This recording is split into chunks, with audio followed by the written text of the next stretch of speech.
नमस्कार दोस्तों, आपका स्वागत है हमारे YouTube channel teaching exam overload में। दोस्तों, आज के सेशन के अंतर्गत हम आपको यूपी ट्रिपल एससी पेट के दौरान एक नेक्स्ट क्लास को पढ़ाएंगे जिसमें हम एंशिएंट हिस्ट्री के नेक्स्ट टॉपिक को कवर करेंगे जिसका नाम है जैन धर्म।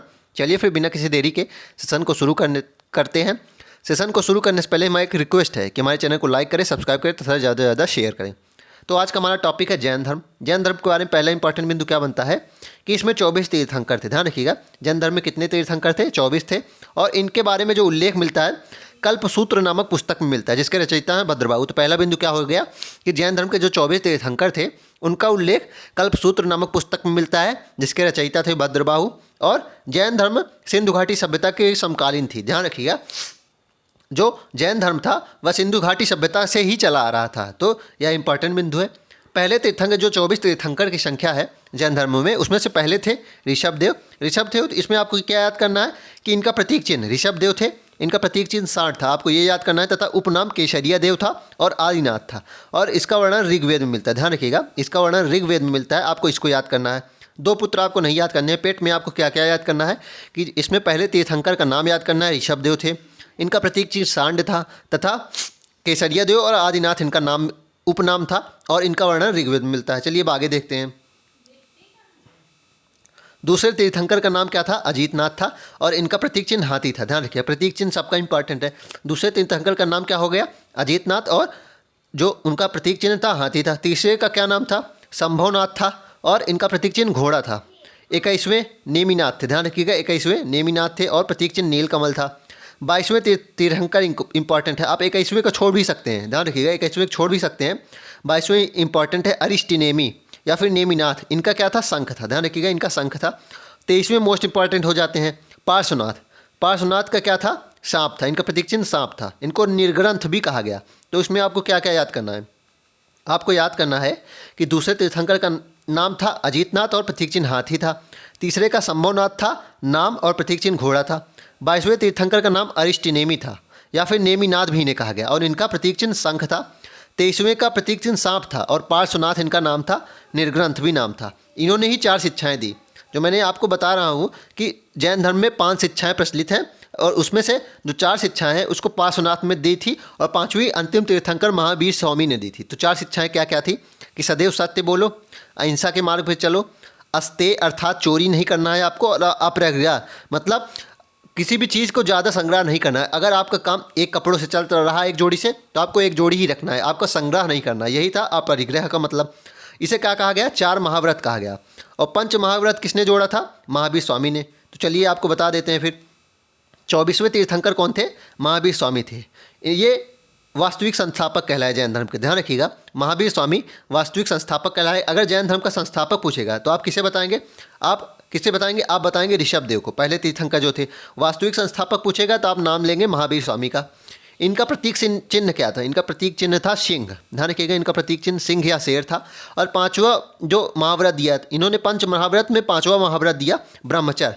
इन्होंने एक अन्य शिक्षा जोड़ी। 4 महाव्रत थे, अपरिग्रह, अस्तेय और सत्य और अहिंसा। 5वीं शिक्षा इन्होंने जोड़ी ब्रह्मचर्य। जन्म इनका कब हुआ था? जन्म इनका 540 बीसी में हुआ था, कुंडग्राम वैशाली में। ध्यान रखिएगा, जन्म हुआ था 540 बीसी में कुंडग्राम वैशाली में।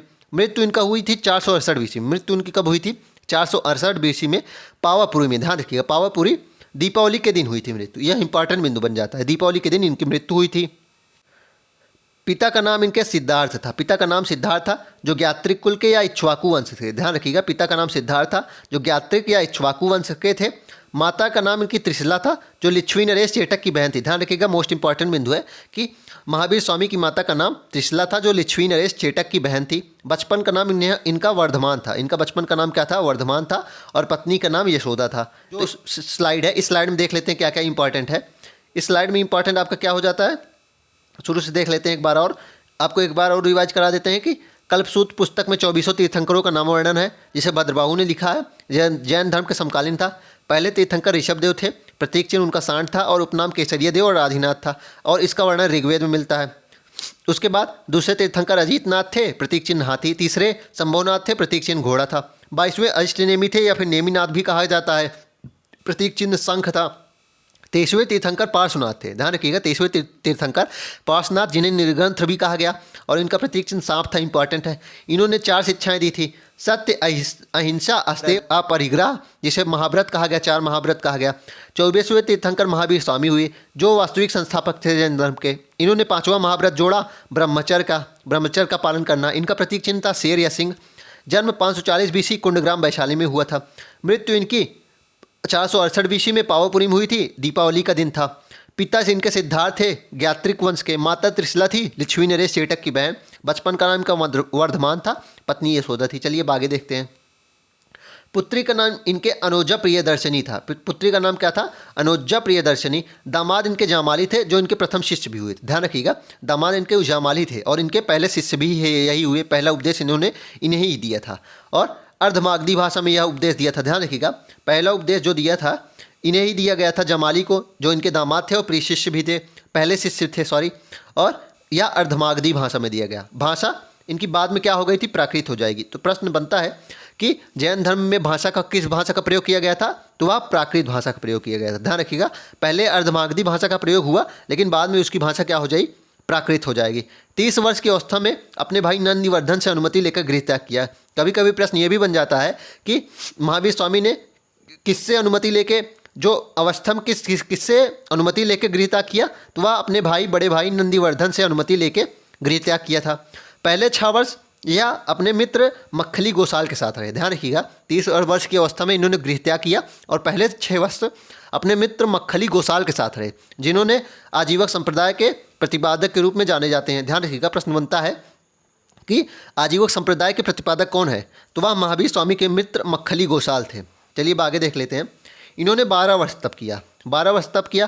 पहला वर्ष जो इन्होंने बिताया वह अशोक वृक्ष के नीचे स्वर्ण बालुका नदी के, मतलब अशोक वृक्ष के नीचे स्वर्ण बालुका नदी के किनारे व्यतीत किया। और अंतिम 11 वर्ष 6.5 माह जो उन्होंने तप किया वह कहाँ किया था? साल वृक्ष के नीचे ऋजुपालिका नदी के किनारे। यहीं इनको ज्ञान की प्राप्ति हुई थी, ध्यान रखिएगा। 12 वर्ष इन्होंने तप किया। पहली बात, 30 वर्ष की अवस्था में गृह त्याग किया अपने भाई नंदिवर्धन से अनुमति लेके। पहले 6 वर्ष यह अपने मित्र मक्खली गोसाल के साथ रहे थे, जो आजीवक संप्रदाय के प्रतिपादक थे। और इन्होंने 12 वर्ष तप किया था। पहला जो वर्ष था अशोक वृक्ष के नीचे स्वर्ण बालुका नदी के किनारे तप किया था, और अंतिम 11 वर्ष 6.5 माह साल वृक्ष के नीचे ऋजुपालिका नदी के किनारे तप किया, जहाँ इन्हें ज्ञान की प्राप्ति हुई। और जंभिक ग्राम था, ध्यान रखिएगा। उस ग्राम का क्या नाम था? जंभिक ग्राम नाम था। ज्ञान प्राप्ति के बाद यह महावीर स्वामी कहलाए, कोवलन कहलाए, निज्जिन कहलाए, निर्ग्रंथ कहलाए। ध्यान रखिएगा, ज्ञान प्राप्ति के बाद इनका निम्न नाम हो गया था। महावीर स्वामी कहलाए, कोवलिन कहलाए, जिन कहलाए, निर्ग्रंथ कहलाए। पहला उपदेश इन्होंने कहा दिया था। प्रश्न इंपॉर्टेंट है कि महावीर स्वामी ने पहला उपदेश कहाँ दिया था? तो राजगृह में दिया था, अर्धमागधी भाषा में। केवलिन का अर्थ क्या होता है? अब जो इनका नाम दिया गया महावीर स्वामी, केवलिन, जिन और निर्ग्रंथ, इसका अर्थ देख लेते हैं। केवलिन का अर्थ होता है आत्मा व शरीर के बीच का अंतर, ध्यान रखिएगा। केवलिन का अर्थ क्या होता है? आत्मा व शरीर का। जिन क्या होता है? जो विजेता होता है। जिन का अर्थ होता है विजेता, खुद की इच्छाओं पर जो विजय प्राप्त कर लेता है वह जिन कहलाता है, ध्यान रखिएगा। निर्ग्रंथ क्या होता है? जो सांसारिक बंधन से मुक्त हो जाता है। तो यह इनके नाम दिए गए। केवलिन का अर्थ होता है कि आत्मा व शरीर के बीच का जो भाग होता है। जिन का अर्थ होता है जो खुद की इच्छाओं पर जीत ली हो, विजित हो गया हो। निर्ग्रंथ का अर्थ होता था सांसारिक बंधन से मुक्त होना। ज्ञान प्राप्ति इनको कब हुई थी? ज्ञान प्राप्ति इनको वैशाख दशमी को हुई थी, ध्यान रखिएगा। मैंने आपको बताया था कि महात्मा बुद्ध को ज्ञान प्राप्ति कब हुई थी? वैशाख पूर्णिमा को हुई थी। और इनको ज्ञान प्राप्ति कब हुई? वैशाख दशमी को हुई थी। जैन धर्म में भी त्रिरत्न थे, जैसे कि बौद्ध धर्म में थे। त्रिरत्न क्या थे? बौद्ध, धम्म और संघ था। वैसे इसमें त्रिरत्न क्या थे? सम्यक दर्शन, सम्यक ज्ञान और सम्यक आचरण, ध्यान रखिएगा। अब जैन समितियों के बारे में देख लेते हैं। कितनी समितियाँ हुई हैं? 2 समितियाँ हुई, ध्यान रखिएगा। जैन समितियाँ कितनी हुई हैं? 2 हुई हैं। पहली हुई 300 BC में पाटलिपुत्र में, स्थूलभद्र ने किया था, अध्यक्ष स्थूलभद्र थे। दूसरी 512 BC वल्लभी गुजरात में हुई थी, और अध्यक्ष कौन थे? देवर्दी, क्षमा, श्रवण, ध्यान रखिएगा। जैन समितियाँ कितनी हुई हैं?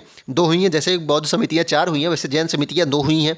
पहली 300 BC में हुई थी पाटलिपुत्र में, और स्थूलभद्र अध्यक्ष थे। दूसरी 512 BC में वल्लभी गुजरात में हुई, और अध्यक्ष देवर्दी, क्षमा, श्रवण थे। जैन धर्म में कषाय कितने हैं? जैन धर्म में कषाय 3 थे, ध्यान रखिएगा। जैन धर्म में कषाय क्या थे? 3 थे। कषाय का अर्थ होता है जो बंधन में आपको बांधता हो, वही कषाय कहलाए। क्रोध, माया और मान, ध्यान रखिएगा। कषाय कितने थे? क्रोध, माया और मान। जैन साहित्य को आगम कहा जाता है। ध्यान रखिएगा, जैन साहित्य को क्या कहा जाता है? आगम कहा जाता था। और इसमें 14 पूर्व हैं, 12 उपांग हैं और 6 छेद सूत्र हैं। ध्यान रखिएगा, जैन साहित्य को आगम कहा जाता है जिसमें 14 पूर्व हैं, 12 उपांग हैं। ध्यान रखिएगा, इंपॉर्टेंट है। अब देख लेते हैं जैन धर्म जो था वह 2 शाखाओं में बट गया। ध्यान रखिएगा, जैन धर्म 2 शाखाओं में बट गया, एक श्वेतांबर, एक दिगंबर। श्वेतांबर क्या होते थे? जो सफ़ेद वस्त्र धारण करते थे। और दिगंबर क्या होते थे? जो दिशाओं को अपना वस्त्र मानते थे, अर्थात नग्न रहते थे। ध्यान रखिएगा, जैन धर्म 2 भागों में बट गया, श्वेतांबर, दिगंबर। स्थूलभद्र जो पहली समिति के अध्यक्ष थे, स्थूलभद्र, वही श्वेतांबर के प्रतिपादक हुए। श्वेतांबर शाखा जैन धर्म की प्रतिपादक कौन हुए? स्थूलभद्र। और दिगंबर के कौन हुए? भद्रबाहु हुई। और श्वेतांबर एक इसका मैं आपको एक स्टोरी बता देता हूँ। स्टोरी है क्या इसमें कि जैन धर्म में एक समय जब उत्तर भारत में अकाल पड़ गया तो जैन धर्म के कुछ लोग, कुछ प्रतिपादक जो थे वह दक्षिण भारत चले गए। और जो दक्षिण भारत चले गए वह उसी तरीके से रहे जैसे पहले उसकी मान्यता थी, उसी तरीके से रहे, वे दिगंबर कहलाए। और इसमें से प्रमुख नेता कौन थे? संस्थापक भद्रबाहु थे। लेकिन कुछ उत्तर भारत में ही रहे, अकाल के समय भी उत्तर भारत में ही रहे। उसमें प्रमुख जो संस्थापक माने गए स्थूलभद्र माने गए और ये सफ़ेद वस्त्र धारण करने लगे। ध्यान रखिएगा, श्वेतांबर के प्रतिपादक स्थूलभद्र हो गए और ये अकाल के समय उत्तर भारत में ही रहे। और दिगंबर कौन थे? जो भद्रबाहु से समर्थक थे और जो अकाल के समय दक्षिण भारत चले गए थे। एक और प्रश्न बनता है इंपॉर्टेंट कि दक्षिण भारत में श्वेतांबर शाखा का प्रचार किसने किया था? सुहस्तिन ने किया था। ध्यान रखिएगा, दक्षिण भारत में श्वेतांबर शाखा का प्रचार किसने किया था? सुहस्तिन ने किया था। मोस्ट इंपॉर्टेंट बिंदु है, इसको याद कर लीजिएगा। जैन संघ में 11 गणधर हैं। इंपॉर्टेंट है, जैन संघ में 11 गणधर हैं। और महावीर स्वामी की मृत्यु के समय अध्यक्ष कौन थे? इंद्रभूति थे। प्रश्न बनता है कि जैन धर्म में महावीर स्वामी के समय मृत्यु के समय महावीर स्वामी के अध्यक्ष कौन थे? तो वह इंद्रभूति थे। और अगले अध्यक्ष उसके बाद कौन बने? सुधर्मन बने। और जैन बुछड़ी संघ के अध्यक्ष कौन बनी? चंदना बनी। तो इसको आप याद कर लीजिएगा, इंपॉर्टेंट बिंदु है। चलिए अब आज का आखिरी टॉपिक देखते हैं कि कौन से जो राजा होते थे वह किस धर्म को मानते थे। तो जो विभिन्न राजा होते थे वह किस धर्म को मानते थे उसकी ट्रिक देख लेते हैं। बौद्ध धर्म को मानने वाले राजाओं की लिस्ट ये है। इसकी ट्रिक क्या है? हर्ष के बापूजी। ध्यान रखिएगा, इसकी ट्रिक क्या है? हर्ष के बापूजी। हर्ष से हर्षवर्धन हो गया, के से कनिष्क और हर्ष के हो गया। और बापूजी में बी से बिंबिसार होता था, ए से अशोक, पी से प्रसेनजीत, उ से उदयन और जी से गोपाल जो पाल वंश का था। ध्यान रखिएगा, बौद्ध धर्म के मानने वाले कौन कौन से हो गए? इसकी ट्रिक है हर्ष के बापूजी, हर्ष से हर्षवर्धन, के से कनिष्क, बी से बिंबिसार, ए से अशोक, पी से प्रसेनजीत, यू से उदयन और जी से गोपाल। अब जैन धर्म को देख लेते हैं। जैन धर्म के क्या ट्रिक है? काकुस। जैन धर्म की ट्रिक है काकुस। काकुस में के से खारवेल हो गया, ए से अजात शत्रु हो गया, ए से अमोघ वर्ष हो गया, सी से चंद्रगुप्त मौर्य हो गया, उ से उदयन हो गया और यश से संप्रीति। तो आप इसको याद कर लीजिएगा। अब चलिए इसकी क्विक रिवीजन एक बार हम देख लेते हैं। शुरू देख लेते हैं। जैन धर्म में 24 तीर्थंकर हैं जिसका वर्णन कल्पसूत्र में लिखा गया और रचयिता भद्रबाहु हैं। यह सिंधु घाटी सभ्यता के समकालीन है। पहले तीर्थंकर कौन है जैन धर्म के? ऋषभदेव हैं। प्रतीक चिन्ह इनका सांड है और उपनाम केसरिय देव और आदिनाथ है और इसका वर्णन ऋग्वेद में मिलता है। दूसरे अजीतनाथ थे और प्रतीक चिन्ह हाथी था। तीसरे संभवनाथ, प्रतीक चिन्ह घोड़ा। 22वें अष्टनेमी या नेमिनाथ थे और प्रतीक चिन्ह शंख था। 23वें मोस्ट इंपॉर्टेंट, 22वें और 23वें मोस्ट इंपॉर्टेंट है। 23वें है पार्श्वनाथ या निर्गंथ और इनका प्रतीक चिन्ह क्या है? सांप है। इन्होंने 4 शिक्षाएं दी, सत्य, अहिंसा, अस्तेय और अपरिग्रह। 24वें तीर्थंकर कौन हो गए? महावीर स्वामी हुए। 24वें तीर्थंकर कौन हुए? महावीर स्वामी हुए।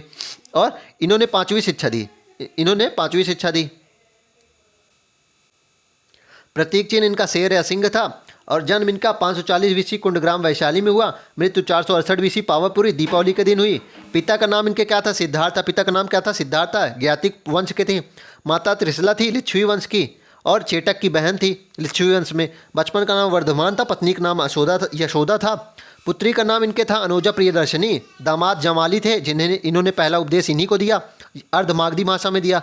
भाषा इनकी बाद में प्राकृत हो गई। ध्यान रखिए, भाषा बाद में क्या हो गई? प्राकृत हो गई। 30 वर्ष की अवस्था में अपने भाई नंदीवर्धन से अनुमति लेकर गृहत्याग किया। पहले 6 वर्ष अपने मित्र मक्खली गोसाल के साथ रहे जो आजीवक संप्रदाय के प्रतिपादक हुए थे। 12 वर्ष तप किया। पहला वर्ष अशोक वृक्ष स्वर्ण बालुका नदी के किनारे तप किया। अंतिम 11 वर्ष 6.5 माह साल वृक्ष के नीचे ऋजुपालिका नदी के किनारे किया। वहीं इनको ज्ञान की प्राप्ति हुई। जंबिक ग्राम में यह पड़ता है। ऋजुपालिका नदी के किनारे जंबिक ग्राम में इन्होंने ज्ञान प्राप्ति की थी। ज्ञान प्राप्ति के बाद महावीर स्वामी कोवलिन, जिन और निर्ग्रंथ कहलाए। पहला उपदेश इन्होंने राजगृह में दिया अर्धमागधी भाषा में। कोवलिन का अर्थ क्या है? आत्मा और शरीर के बीच में। जिन का अर्थ है खुद की इच्छाओं पर विजय। निर्ग्रंथ का अर्थ है सांसारिक बंधन से मुक्त। ज्ञान प्राप्ति इनको वैशाख दशमी में हुई थी। त्रिरत्न जैन धर्म क्या है? सम्यक दर्शन, सम्यक ज्ञान, सम्यक आचरण। जैन समितियाँ 3 हुई थी। 300 BC में पाटलिपुत्र में हुई थी, अध्यक्ष स्थूलभद्र थे। 512 BC वल्लभी गुजरात में हुई थी और देवर्षि क्षमा श्रवण अध्यक्ष थे। जैन धर्म में कषाय कितने हैं? 3 हैं। ध्यान रखिएगा, जैन धर्म में कषाय कितने हैं? 3 हैं। जैन साहित्य में आगम कहा जाता है जिसमें 14 पूर्व हैं। ध्यान रखिएगा, 14 पूर्व हैं। शाखाएं 2 हैं जैन धर्म में, श्वेतांबर, दिगंबर। श्वेतांबर के अध्यक्ष स्थूलभद्र थे, दिगंबर भद्रबाहु थे। सफ़ेद वस्त्र श्वेतांबर वाले धारण करते थे, दिगंबर नग्न रहते थे। और अकाल के समय जो उत्तर में रहे वही श्वेतांबर कहलाए, और जो दक्षिण में चले गए अकाल के वर्ष वह भद्रबाहु के साथ रहने वाले दिगंबर कहलाए। और एक इंपॉर्टेंट बिंदु है कि दक्षिण भारत में श्वेतांबर शाखा का प्रचार करने वाले कौन थे? सुहस्तिन थे। और जैन संघ में कितने गणधर थे? 11 थे। और महावीर स्वामी के मृत्यु के समय अध्यक्ष इंद्रभूति थे। अगले अध्यक्ष सुधर्मन हुए, वंदना हुई। चलिए फिर आज के सेशन को यहीं समाप्त करते हैं। आशा करता हूँ कि आपको यह सेशन पसंद आया होगा। अगर आपको इसी तरह के सेशन और प्राप्त करना चाहते हैं तो हमारे चैनल को लाइक करें, सब्सक्राइब करें तथा ज़्यादा से ज़्यादा शेयर करें। धन्यवाद।